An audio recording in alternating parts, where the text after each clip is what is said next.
better one. Yeah.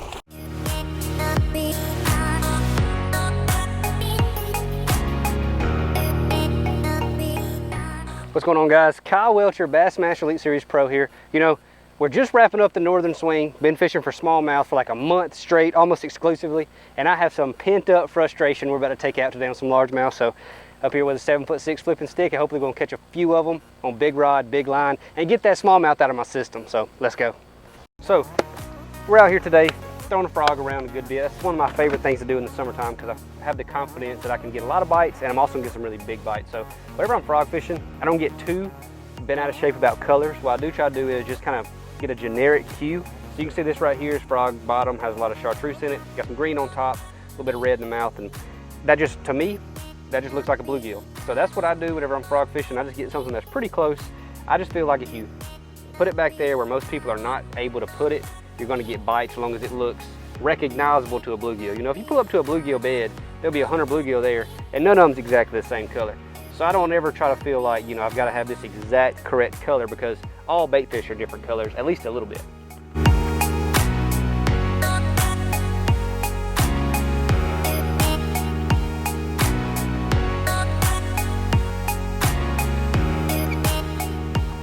Sucker's fat. Exactly what you're looking for when you're up there. You're probably full of bluegill up there running the banks. You know, late in the summertime, the thermocline starts to get shallower and shallower, and it pushes these fish up, and they'll actually start running the bank a whole lot more like they do in, like, you know, March or April. So I always like to go relieve a little bit of stress and have fun in the summertime. He was never gonna come off, ever. Fat sucker, man, bluegill eater.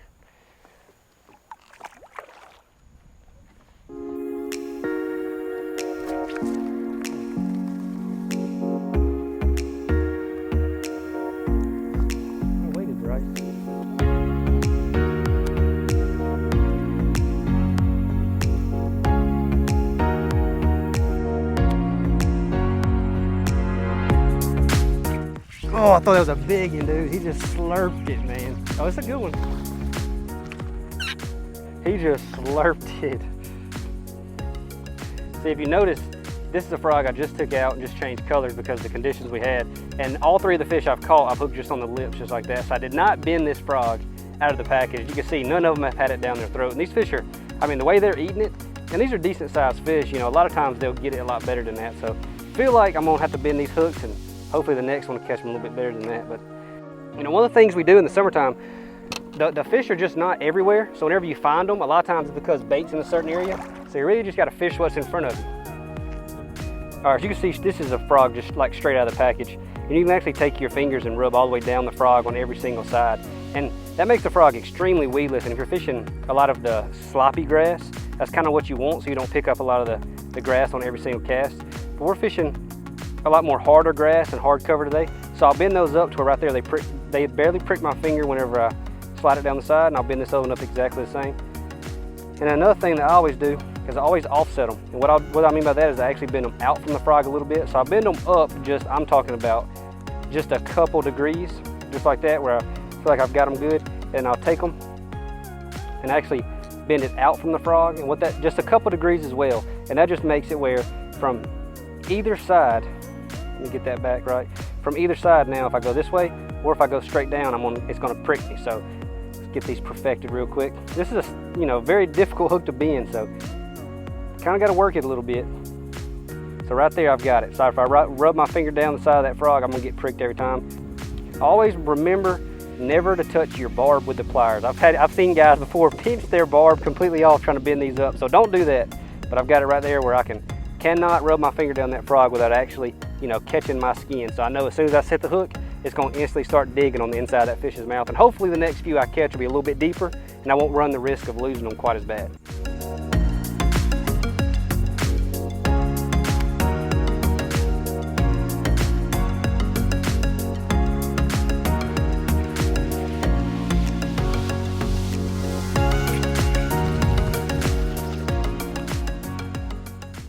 Look at that one.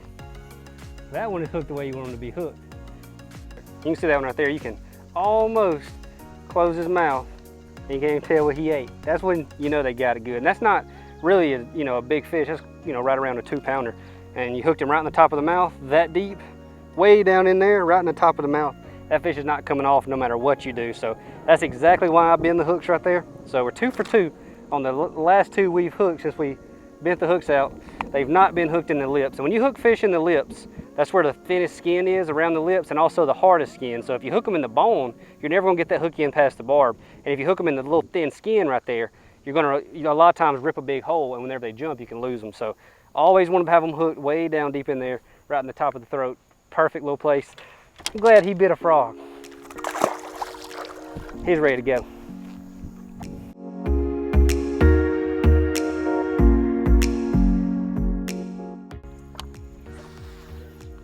All right, so we've been on this lake for a little while today, and we've really been concentrating on this bank grass. I guess it's called water willow, but a lot of the lake is covered in it, and it's very uniform. And if you look at where we're fishing right now, where I actually got that bite, there's a lot of sparse little splotches of grass with some holes in the middle and some mixed in wood, and it's really the first little bit we've seen like this. So it looks like, I mean, always when you're fishing grass, finding those little holes and the little channels through it and the little isolated clumps is like the big deal. So we're just going around and trying to find the most isolated stuff, and that grass is kind of hard to get them out of sometimes. So I'm using a 7'6" heavy. This is actually a point blank rod I built myself.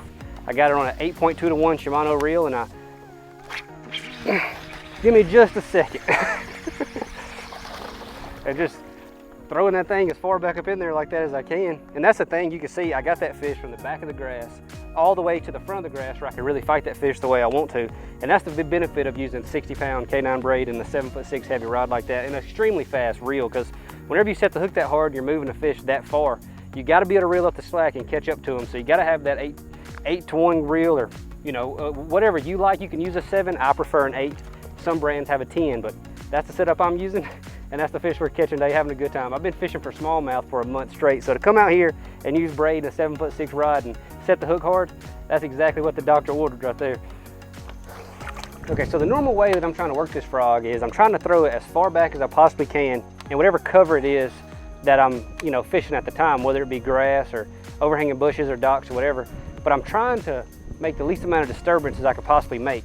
So I really don't want to skip it. I only skip it if I have to. I try to mostly roll it, like roll cast it, like a lot of people do a pop-ar, underneath these bushes and on top of this grass and stuff. So, and then when I get it in there, I try to make it walk as wide as I can and as fast as I can without making too much popping noise. That's just the way that I feel like I get the most bites. Now early in the year, I like for it to pop and spit a lot whenever the fish are really hunting, but this time of year I like for it to have the most action it can and look as natural as possible without spitting too much. So that's just kind of the way that I do it as a standard. And obviously if I get some bites doing something different, I always deviate to try to fit the fish's mood for that particular day.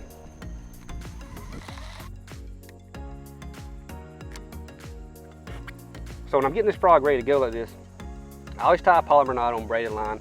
Unless I'm flipping, then I tie a snail. So right here, got a polymer knot tied. This is 60-pound K9 braid, 8-strand, have no problems with stuff breaking. And one thing that I always do to keep the line a little bit stronger for longer is I'll actually take just a lighter, and you can see there's a little bit of fuzz on this tag end right there. What I'll do with the lighter is I'll actually light the lighter and actually burn the tag end to where there's a little bulb on the end like that, and now that line will not fray. And a lot of times when you're fishing braided line, the tag end will actually fray, and it'll weaken the knot because it'll actually fray all the way down into the knot. So I like to do that. Then I have no problems with the line for, I mean, I can throw it for like an entire day, but if you're really catching them or fishing for a lot of money, you better retie a little bit more often than that. Times I like to throw a frog the most is obviously whenever we have a lot of low light and we have a lot of, vertical cover or anything where I'm trying not to work, cover too much water. Because if you're going to try to cover a lot of water, sometimes it's better to throw something that you can work a little bit faster than a frog. So low light conditions, and I like it late in the day or like in the middle of the day whenever there's a very hard shade line or the fish are really getting up underneath the bushes, or you really can pinpoint where they get in the grass. So I don't really like it in the mid-morning times. I mostly like it early in the morning or late in the evenings when we have low light. And then whenever the sun is really high and you can pinpoint where they are. But the same thing, I'm throwing it to specific cover where I'm only trying to work the frog a few feet. That's the biggest time whenever I reach for a frog. I'm not going to try to make a cast and then work the frog for 20 or 30 feet. I'm only going to work it for 2 to 5 feet, reel it up, and then try to present it to another piece of cover.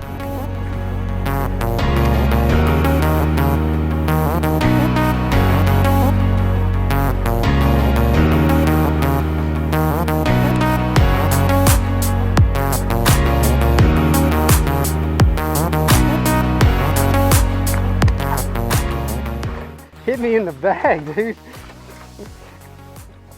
There's another one. Got a good one. I got the hook in them.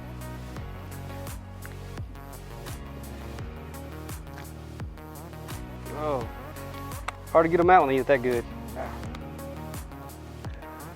Pretty good day. Had an awesome time out here filming with the Midwest Outdoors today. You know, I've been up here fishing for smallmouth for like a month straight. So to get out here and to be able to throw a 7'6" rod, catch a greenfish on 60-pound braid, that's exactly what I wanted to do. Been a lot of fun today. Caught another nice one to close it out on. All right, guys. So I hope y'all enjoyed watching me, you know, go around and fish a lake I've never done in the dead heat of the summer. It's late August now. And I hope y'all maybe learn that you don't have to fish super deep in the summer. Actually, a lot of times in late summer, a big population of fish move up really shallow. So if you like watching me go around and sling this frog around, I also have a YouTube channel. It's just Kyle Welcher. But hope y'all enjoyed watching here. It's always fun whenever they move back up shallow. Doesn't matter if it's after the winter in the pre-spawn or if it's in the summer after they've been out deep all summer. It's always fun to get up there and throw around something that's actually fun to throw instead of a drop shot. So hope you guys enjoyed today's video. We'll catch y'all in the next one.